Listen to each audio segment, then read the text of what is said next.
18 жаштан 25 жашка чейинки аралык көпчүлүк жаштардын жашоосунда кесип тандоо же үй бүлө куруу, жеке карьералык тепкичте жогорулоо чечимдерин тандоо менен жаштарды орчундуу кадамдарга түрткөн учур. Бирок тагдыр жана турмуш ар кимдики бөлөк болгондуктан шарттар да бөлөк. Бул учурда ата-эненин колдоосу маанилүү.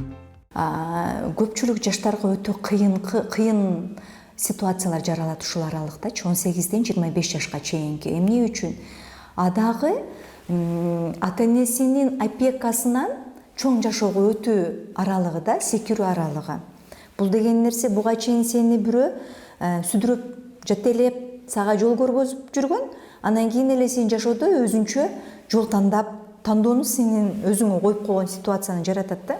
Бул көпчүлүк жаштарды коркутат, көпчүлүк жаштарды адаштыртат, көпчүлүк жаштарды тескерисинче кайра жаман жолго буруп койгонго түрткү берүүчү жаш курактар болуп эсептелет да.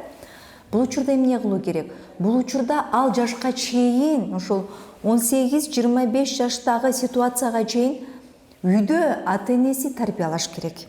Ата-эне балага турмуштук чечимдерди тандоодо өз тажрыйбасы менен жол көрсөтүүсү мүмкүн, бирок толугу менен кийлигишүүсү, баланын жашоосуна басым өткөрбөгөнү туура болот. Анткени ар кимдин каалоосу жана кызыгуусу бөлөк экенин ата-эне билүүсү керек.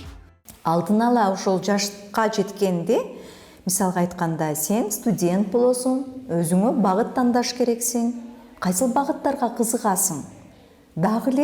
Мен дагы эле айтып кетмекмин.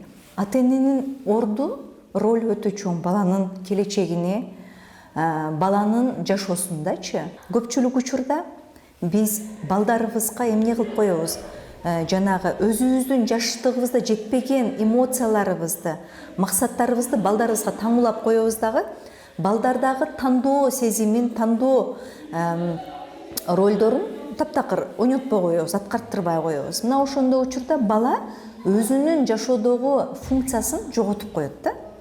Ошон үчүн мүмкүн болушунча балага эркин тандаганга, өзүн эркин сезгенге, өзүнүн жаккан нерсесин аткарганга жардам бериш керекпиз. Аны кылбай эмес, ага жардам бериш керекпиз. Туура эмес кылып жаткан учурда аны түздөп, багыт берип, бардыгын өзүбүз кылып коюп эмес, багыт бериш керекпиз. Балким бул жагы сага оң көрүнөт, карап көрчү. Себеби балада дагы фундамент пайда болот, ошол ситуациялардан оңой өтөт. 18 жаш балагаттан өтүү мезгилине чейин узак жол турат. Бул аралыкта баланы өзүнчө болуп кетүүгө даярдай берүү керек. Анткени бул нерсе анын жетилүү мезгилине келгенде чочулабай жаңы турмуш курууга, кеңири үйрөнүп кетүүгө даярдыкка жеткирет. Мисалга айтканда, биз үйдү бат эле куруп койбойбуз да. Биринчи үй туруктуу болуш үчүн фундамент коебуз. Фундаментибиз да прочный болуш керек. Анан секин кирпичтерди тизип чыгабыз. Анан биздин үйүбүз бекем болот. Баланын дагы психологиясы бул жашоону кабыл алуусу. Жана сиздер айткандай 18 жаштан 25 жаштагы убакыттарды өзүн туруктуу алып жүрүшү дагы ошо баланын фундаментине жараша болот. Ата-эне кандай фундамент берди?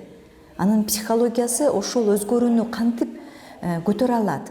Ага даярбы? Мына ошондой учурлар жаратат. Эгерде балага андай фундамент бербей, баланын өзүнүн тандоосуна же болбосо баланын өзүнүн көйгөйлөрүнө тим кое турган болсок, албетте адашуулар өтө көп болот.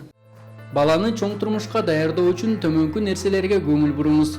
Эмгекке жана акчага туура мамиле, ката кетип үйрөнүүгө уруксат берүү, жоопкерчилик сезимине, эмоцияларын таанып билүүгө, өз алдынчалуулукка үйрөтүңүз.